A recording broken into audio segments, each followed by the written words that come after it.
እቺ እህታችን ለእህቶቻችን መልእክት ስላላት እስቲ ቪዲዮን አይተን እንመለስ።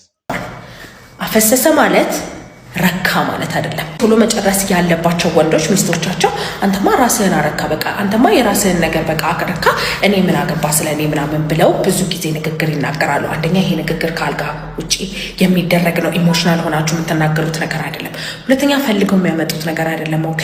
ሶስተኛ ደግሞ የመጀመሪያ ዙር ቶሎ መጨረስ አለበት ማለት የምትደነግጭበት ወይም የምትናደጅበት ነገር አይደለም፣ ማለፍ ያለብሽ ነገር ነው። አራተኛ በትክክል ቶሎ መጨረስ ካለበት ለሁለተኛ ዙርም ቶሎ የሚጨርሰው። ቶሎ መጨረስ ያለባቸው ወንዶች ለራሳቸው ራሱ እርካታ የለባቸው።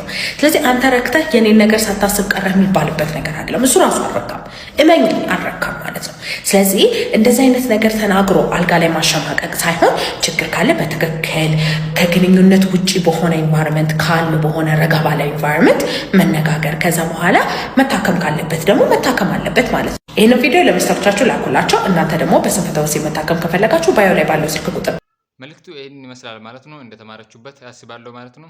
ሪአክት እንዳደረግ የሚፈልጉ ቪዲዮ ካላችሁ እስቲ በኮሜንት ንገሩኝ ማለት ነው። ፒስ